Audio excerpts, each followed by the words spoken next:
So, hello, wonderful to connect.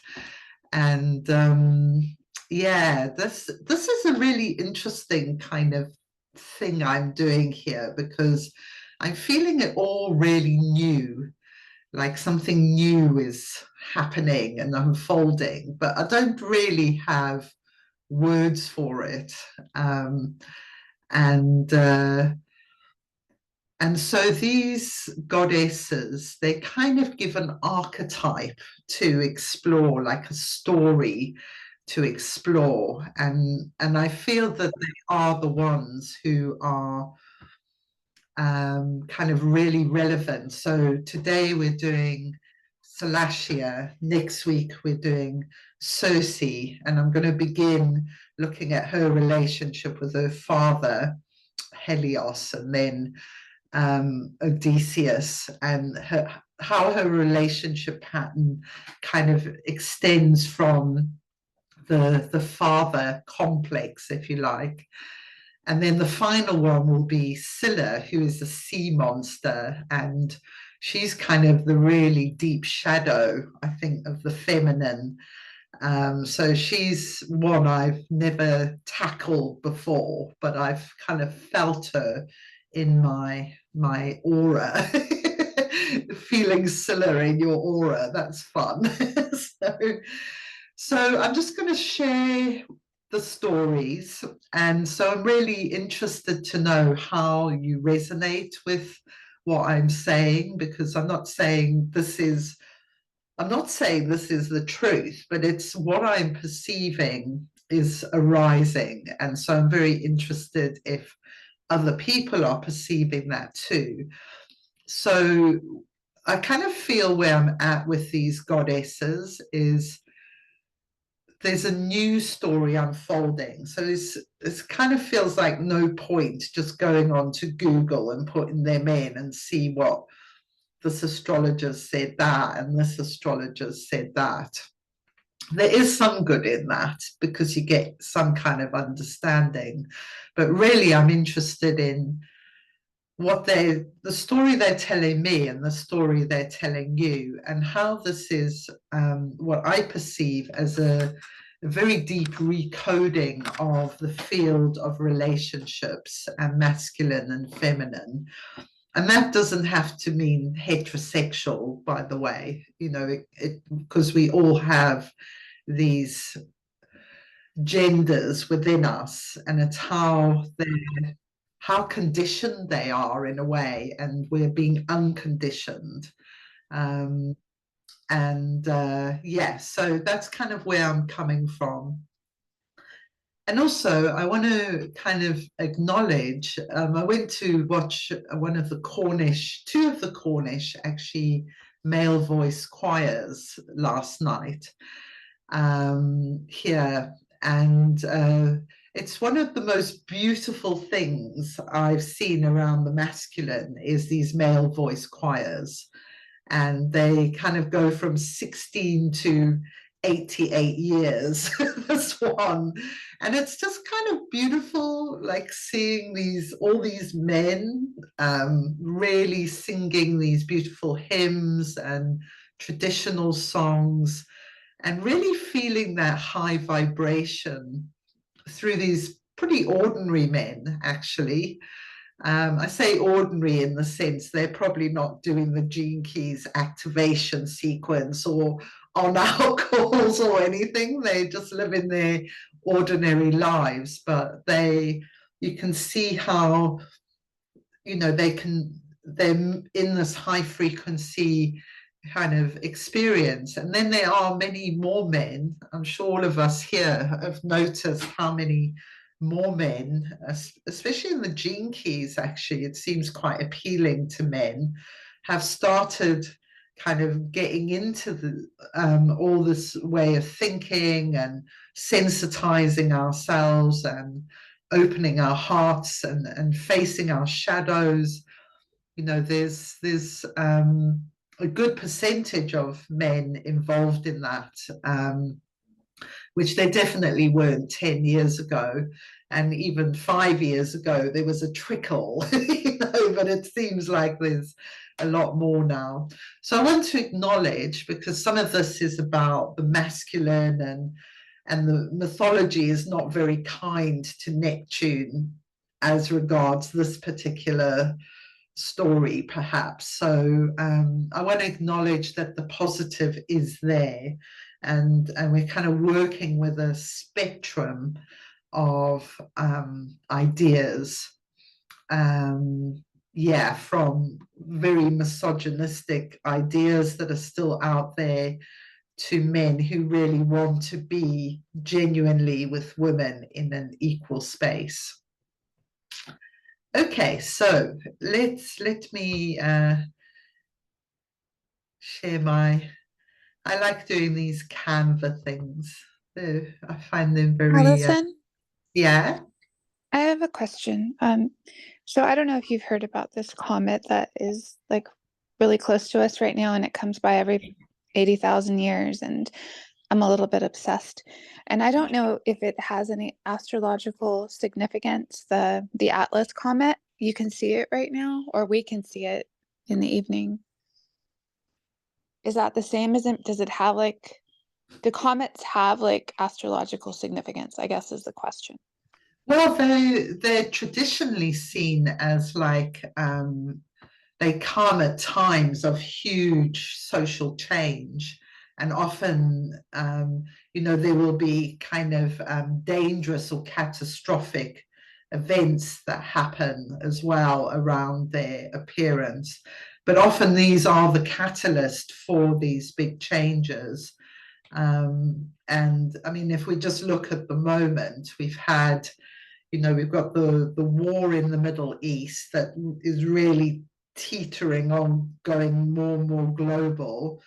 And we've got these huge weather events in Asheville and Florida going on. And there's probably other things going on. I don't actually watch the news, so I only hear what comes to me. But there is clearly like a huge global kind of that you can feel the biological pressure of the earth and us as we're transforming through these weather events. Yeah, so I don't know anything specific about Atlas, apart from the fact he holds up the world as a mythological character. So he's quite important in that sense. Like he's got a very direct relationship with the earth. Right. Yeah, that's a good point. Hmm. Thank you. I felt very supported by it personally. So, Good. Atlas can be very supportive. It's got yeah. really strong arms. Maybe he's come to support us through this shift, this change. Yeah. Yeah. So yeah, if any, because I've got the recording going and everything, if anyone else wants to say anything about this, just make a note as well, and in the sharing bit, because I'm sure there's maybe people who know more about it than I do here, actually. Um, okay, so let's talk about these two, and I feel that they're at the heart of this global change. I've been kind of feeling them. They would say the first archetype that appeared as really important in this new relationship I'm in. And when I've kind of felt, it's kind of a lived experience I have of these archetypes. And although it's my personal experience, I can see it also reflected in the collective. And so, yeah, so take it in that spirit. It's my experience, but hopefully you resonate with some bits of it too. Okay, so Salacia is, first of all, a bit of technical information. She's what's called a trans-Neptunian object. So she's one of these that are right out beyond Pluto. They have enormous orbits, and they take a long time to go anywhere. And yeah, so Salacia that's where she lies. So you can look at where she is in your own chart on taraka.io. And she's quite, if you see the numbers, Taraka runs in number order, so you'll find her like quite down the bottom. Now I'm going to talk about Neptune as well when we look at the chart, but there's also this very interesting hypothetical body called Poseidon, who Neptune and Poseidon. So Neptune is Greek, Poseidon is from the Roman pantheon. And Salacia is Roman actually as well. And you have a body who's also an astral called Amphitrite, who is the same as Salacia, but in the Greek. So you often see the Greek and the Roman. And I guess a question there is there a difference? And the difference I feel is that often the Greek one is kind of less interfered with. It's kind of older. And when you get into the Roman ones, they start to be adjusted to suit the Roman Empire, and you start to see more distortions and corruptions, if you like, of the archetype. And obviously the Roman Empire was a really important era for when patriarchy kind of really took off in the world through the Roman Empire. And it might seem like really far away, like what has this got to do with us now? But actually, a lot of the foundational beliefs and the astrological bodies are all named after them. So we do have, it's interesting, we're in the 32 today, which is about these lineages, that we have this lineage back to these archetypes. And sometimes I'm quite shocked actually at how prevalent they still are, given how long ago they were around. So these are the main two we're going to focus on today, with a few around as well. Okay, so this is today's chart I've pulled up. So what's really fantastic actually is that, is that we actually have Juno conjunct the sun today in the 32nd gene key. And Juno is all about the sacred relationship and equality. So to be doing this on the day where there's a Juno sun conjunction invites in at an even deeper level the healing that can take place through us kind of getting into these myths ourselves and seeing how our lives relate to them. Okay, so let's begin with Salacia. She's the one that called. And as I say, these bodies are very slow moving. And right now she's down here in the chart. I've put that little symbol there at 9 degrees Aries.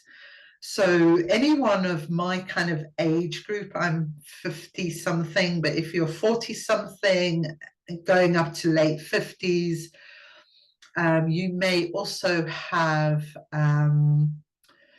Chiron in Aries. And so Salacia is aspecting my Chiron right now, which is probably why I'm getting the calling, but it'll be aspecting some of yours as well, for sure.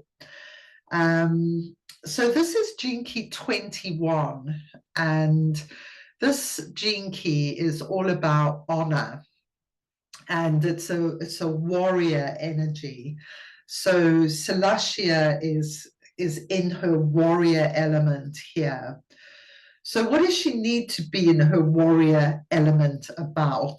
Okay, so in the mythology, she actually, while I do the mythological side, I think I'll just come out so you see my face more.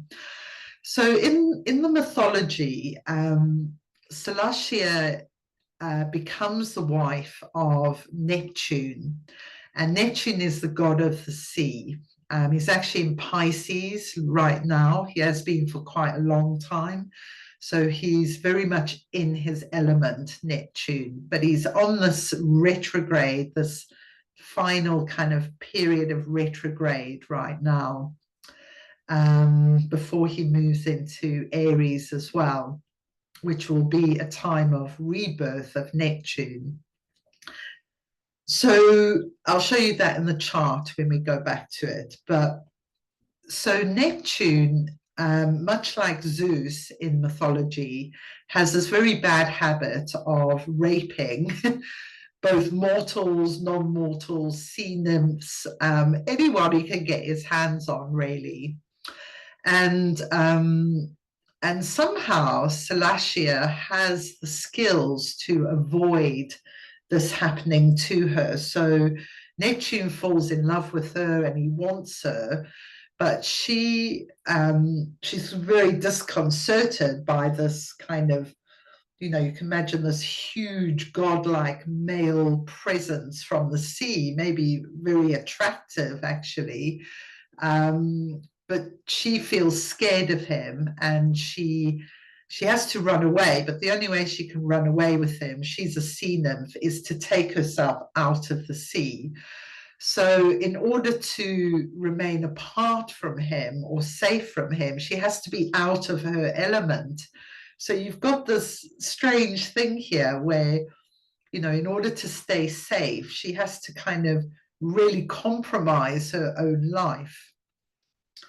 Anyway, time goes on, and Neptune gets more and more kind of good at wooing Salacia, and perhaps the thing that really wins her over is he starts sending the dolphins to her. That's why I had dolphins in that first image. And the dolphins to me represent the sensitivity, communication, you know, all the things us as women have been longing for in the masculine. And here we have what I feel is a dolphin as this transformative creature that comes through, and Neptune kind of really changes himself, maybe not permanently and maybe not completely, but certainly he does it for Salacia so that she will marry him. And he becomes much more sensitive, loving. I will make you my wife. I will take care of you. So she to me is the transformer of Neptune, this kind of rough, sexual alpha male turns into what I would call good husband material, someone you can talk to, someone who's sensitive to how you're feeling, someone who cares about you. So she's got, for me, she's got very deep transformational powers.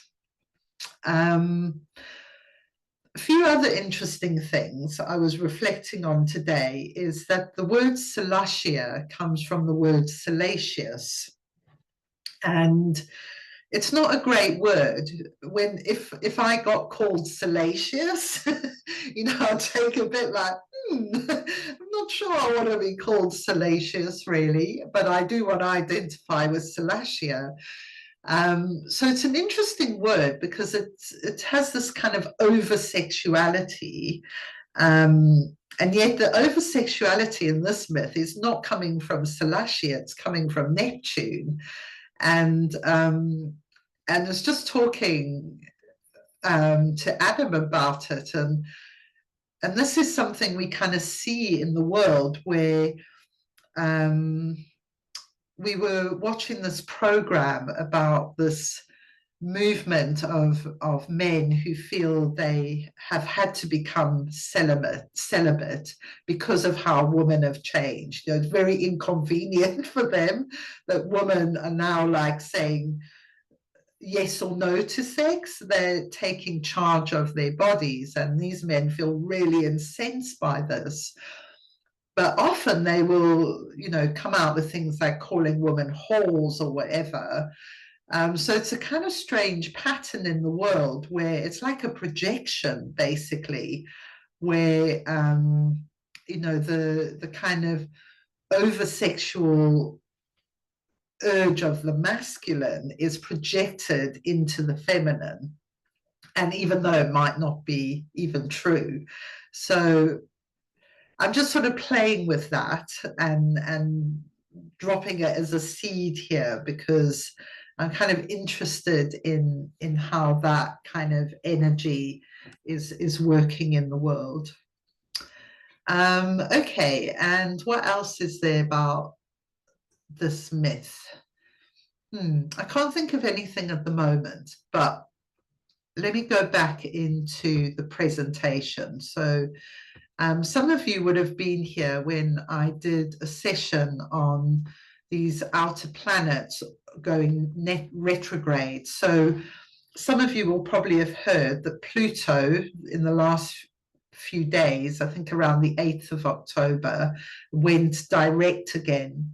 So this is very significant because Pluto entered Aquarius a couple of times, and this is the last time it will go back in to Capricorn. And as it's coming into Aquarius more and more, we have the recoding of the age of Aquarius happening through Pluto. And one of the keys to the age of Aquarius is gender equality. So that's one thing to point out here. The other thing is here we have Neptune going retrograde, so 27 degrees Pisces. Now, when he turns round and goes back through Aries, that is going to be a rebirth of the Neptune archetype.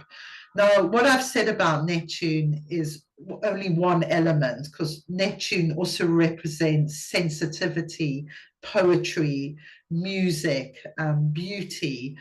It's a kind of in an octave with Venus, actually. So, yeah, so all these things are going to move into a new way. I think it's in April.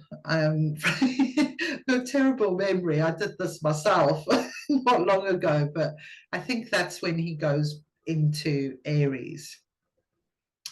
Now, the other thing happening today, which is interesting, is that Saturn is also retrograde in Pisces and is conjunct the moon today. And this is in Jinki 63, which has to do with truth.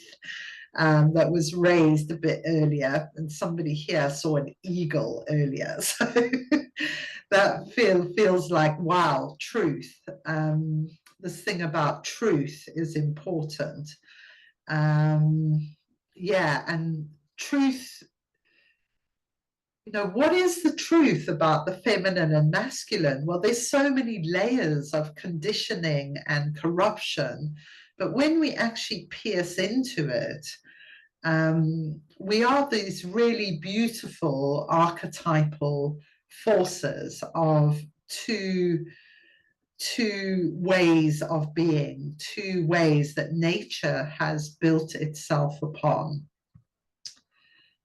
Okay, just to point out as well that Neptune, there's quite a lot of planets, Neptune, Pluto, Venus, Sun, Vesta, Jupiter, Uranus, and Chiron that are all around the 20 to 25 degree marks in this chart. And so they're creating an 8-pointed star in this chart.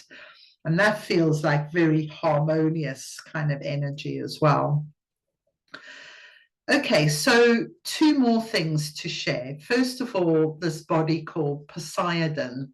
It's a hypothetical body, which means there's not actually anything physical there, but it's known that there's something there because it's like a gravity field because of the way other things are moving. So Poseidon, who I would say is a higher aspect of Neptune, a lot of astrologers say this, that Poseidon is a higher octave of Neptune. Is actually in Gene Key 1, line 3. Now, this is the pure yang energy that interacts with Gene Key 2, which is pure yin. And it moves from entropy to freshness to beauty. And it was actually also our last Venus moon gate as well. So this suggests that this rebirthing energy is very strong. Not only through Neptune, as I've just explained, that move into Aries, but also through Poseidon. So Poseidon has been in Gene Key 1 at least a couple of years, because I've sort of been watching it. And these bodies move very slowly as well. Okay, so that's another suggestion of rebirth. And finally, because what I feel is at the heart of this is sensitization and our ability to perceive subtle levels of reality. And so I also wanted to see what Estrella was up to, because she as an asteroid embodies this. And amazingly, she's in 57 line 2 right now. You can see astrologically she's in a stellium with the sun and Juno there. And the 57 is the gene key we've just been through doing the Kali meditation, which moves from unease to intuition to clarity. And the key part of the communication of the sensitized being is our ability to move from our intuition and to not live from our rational mind, but to live from this much deeper dreaming, imaginative, receptive to, we're receiving. And the intuition is very personal, actually. Our intuition is not the same as someone else's. So we should always remember that. This is something Richard Rudd says about this Gene Key 57. Okay, so this is the picture. Sensitivity, multidimensional beingness, the rebirth of the Neptune archetype from this kind of roughness, forceful masculine into the masculine who cares about the feminine and takes care of the feminine and is sensitive to what the feminine wants and needs.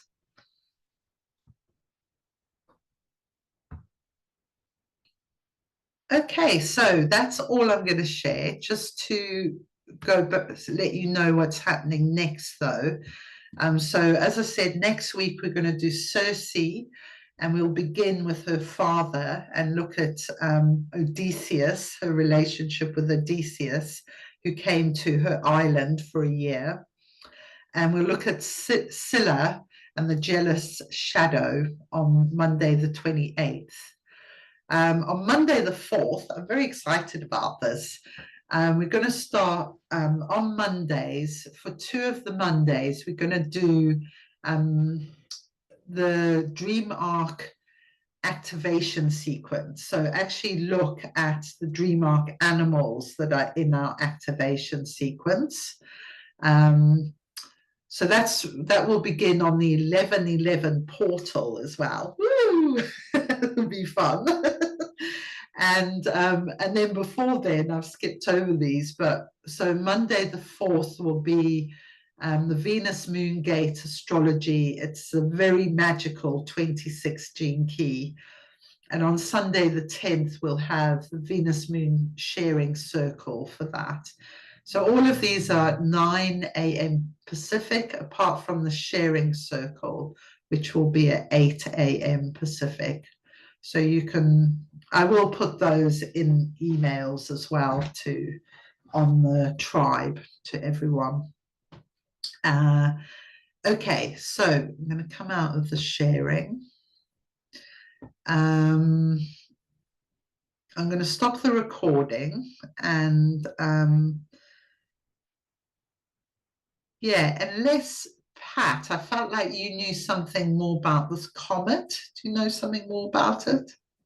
Mm. No, but just the word atlas to me is saying the whole world. I mean, if you have an atlas in front of you, it's the world. So, yeah, I just know it's a big impact on the world. Definitely. Yeah, That's yeah. all I'm feeling. Maybe some more will come through, but yeah. Okay. So, and yeah, my visions today were so couldn't be any higher than I could I'm ever going to get. stop you. Do you want me to stop the recording? No, Okay, carry on then. well, today when I went to the beach for sunrise, I walked into a piece of driftwood that was wood dragon, and it was up against the bank of the beach, and its head was just, perfect up, and I asked if I was to take it from the beach, and it said yes. So I had brought it here. And the dragon, of course, was the overseer of the whole dream arc. And today we complete the dream arc initiation today retreat. So then a little bit south of here, an eagle landed on the beach this morning at sunrise. And the eagle was my guardian of the whole dream arc. So it's the 63 of truth. And when this hurricane came, I have an eagle flag that I fly. And I took it down, but I was told not to take it in the house. I had it at my door because I knew the guardian of being my eagle. I was to stay with working with the dragon and the eagle through it. And today, with the completion of the dream arc, such an honor to have those both visions come out of the water and on the land that was disrupted by this hurricane. And the sun rose, and the eagle in the guardian of the dream arc is the west. And my house faces west, but the eagle came to the east when the sun rose. So I look at it as perfect balance with everything. And just knowing, the honor of the work that I've done in my root chakra. I carry that 38, 39 with honor. But the thing that I wanted to say when I looked at the chart today, my Neptune is 21 Libra, which is right on the sun in Juno. Exactly. And it's trining Jupiter at 21 Gemini, which is right near my moon. It's my sun is 20 Sagittarius.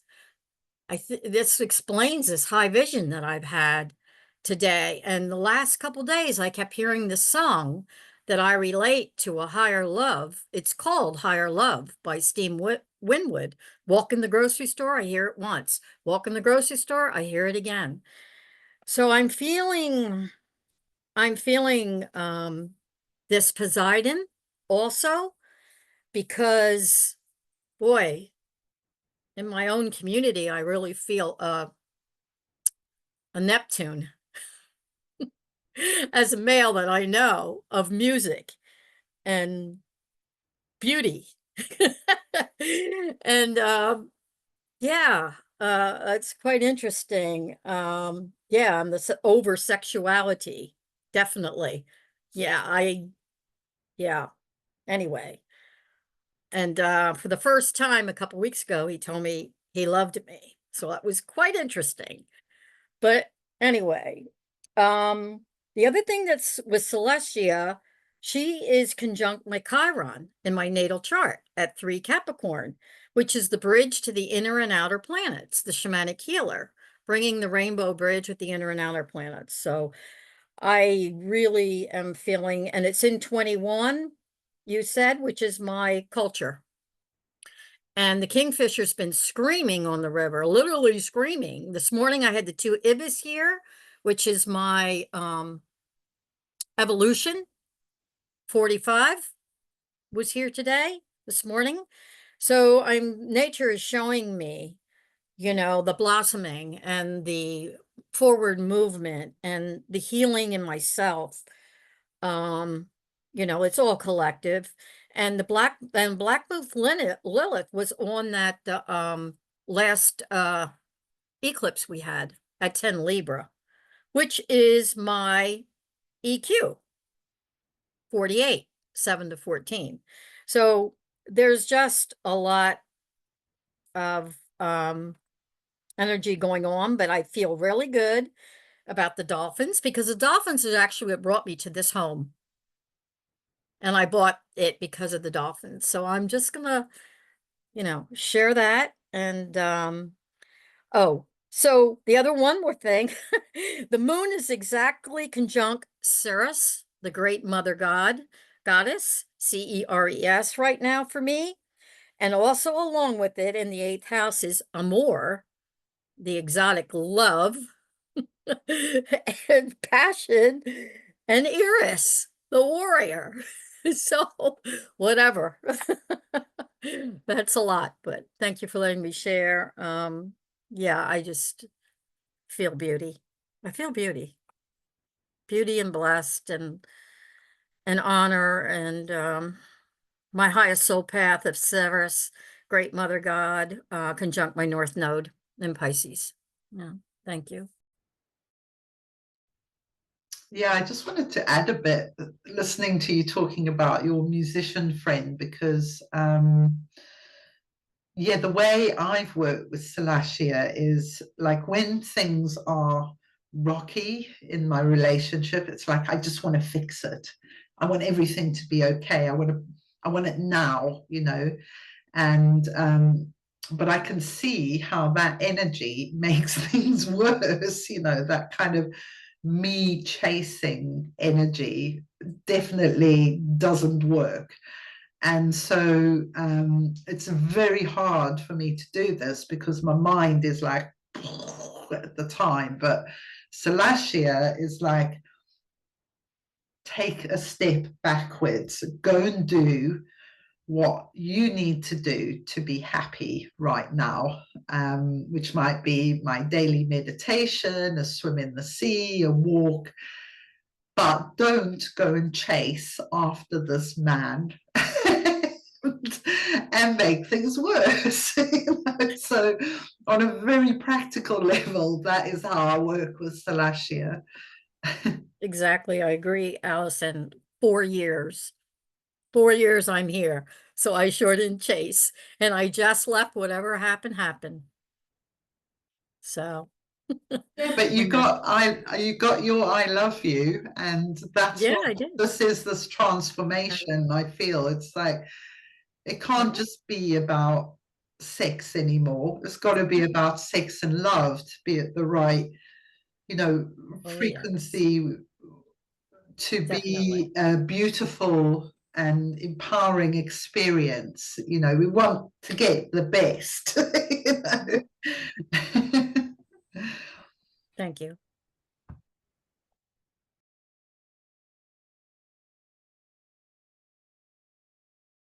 I'm going to stop the recording now, and then anyone else would like to jump in, please do.